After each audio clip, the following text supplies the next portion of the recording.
Today on Art Is, we're learning about creating form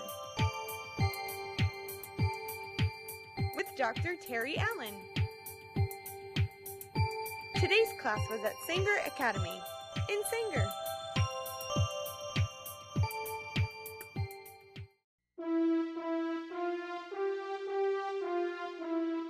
Art Is was made possible by a grant from the Bonner Family Foundation in support of the arts and education.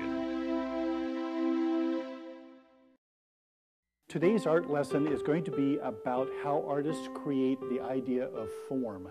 We call it the illusion of form. That's this word right here. Would you say illusion for me, please? Illusion. Okay, illusion of form. Say it for me. Illusion of form. What that means is the appearance. It looks like form, but it really isn't. Look at those pumpkins on your tables. It's like a sphere with a stem on top, okay? But artists, when they paint their pictures like these, give the idea of form or the illusion of form, and they have certain strategies to do that with. And so that's what I'm going to do with you today, is teach you how that works. So the first thing I want to do is show you an example of another artist, not the one we're going to deal with in a few minutes, but this particular artist, who is Georgia OâKeeffe, is very well known for painting flowers. They're big flowers that cover the whole page. And so you wonder, you know, a flower is yellow, or in this case, the flower is orange or red, all right?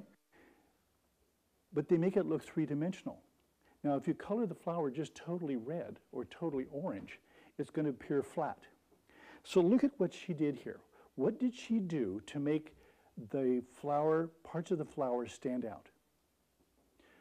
What do you think, Brianna? She used different colors. She used different colors, okay. Now let's describe those colors. Good job, Erica. Maybe she used the background.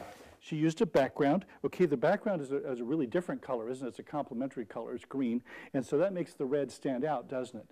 Now, what color is closest to you? If you were to try to reach out and touch that flower at the closest place, what colors are closest? Savannah Rose? The red. The red, okay, out here. And what other colors did she use in the flower? Yes. Go ahead. Like a violet. Used a violet. Wait, where's the violet for you? Right here. Oh, way up in there. Oh, yeah, up in here. Okay.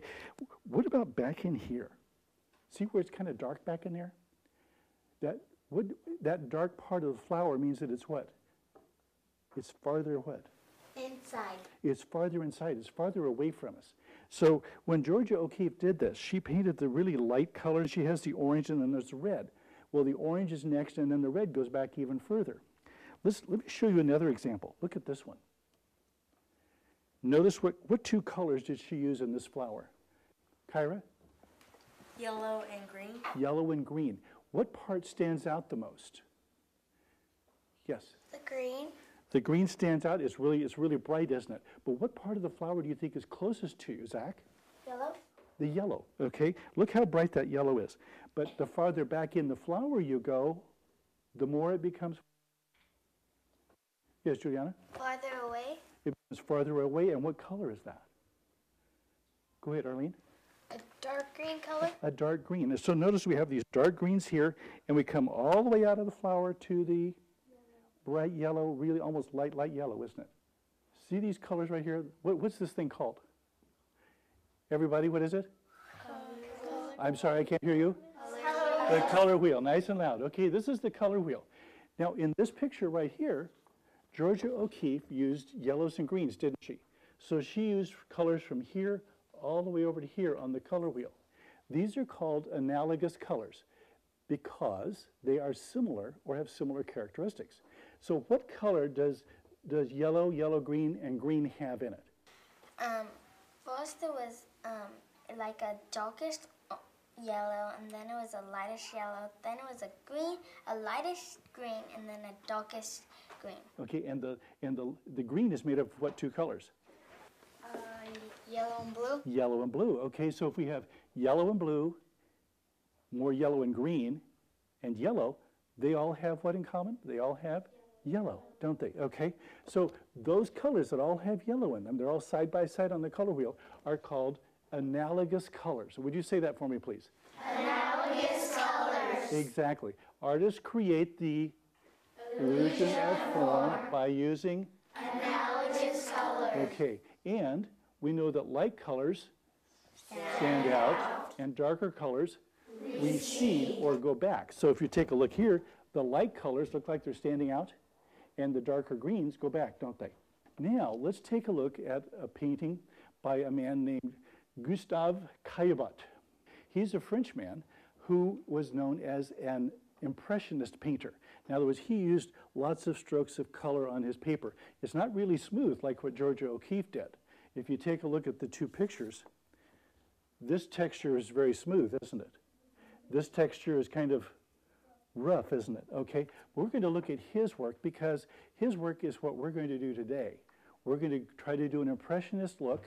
In other words, it's going to have somewhat texture, okay? And we're going to use, what are these? Analogous colors. And that means that they all can kind of contain the same color. They're called side-by-side colors. I call them buddy colors. You can put my arm around one buddy and arm around another buddy, okay? And they're all together there side by side on the color wheel. They're called buddy colors, okay? So let's take a look over here. This is an orange, isn't it? What colors are in that orange? What do you think? Orange and yellow. Orange and yellow, okay? If we take a look over here at the apple, I think that's an apple. At any rate, look at the colors that are in there. That one goes from about here, red, all the way back to orange almost. And those three colors are analogous colors because they all contain red, all right? Now, these are figs up here, and they look like what color? Yes, Erica. Like white with purple. There's some white on there, but there's purple, and what's an analogous color to purple? Okay, Colin. Blue. Blue is up there, okay, and with blue and purple together, look what we have here. They're side by side, aren't they? And what color do they have in common? Blue. So they're called analogous colors also. So you get the idea where the artists use these side-by-side colors to get lights and darks to create close and far away, to create the idea of form. All right, so let's go back over here. We're going to do what? Create the illusion of form. The illusion of form. Good. Let's look at Mr. Caillebotte's picture again. Notice these pieces of fruit right here.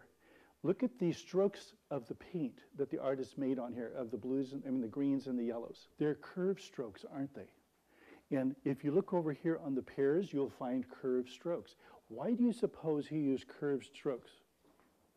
Because he wanted to give what? Larissa? More texture. There's texture to it, and there's something else we're looking for as well. Yeah, texture and Illusion of form. the illusion of form. Good job. You're using our new vocabulary already. Okay, so we're using our illusion of form. Now let's take a look at over here. In my experience, when I've watched boys and girls draw pumpkins, which is what we're going to draw here in a few minutes, what's wrong with this pumpkin? It's flat. It's flat. What makes it look flat? Okay, what do you think right here?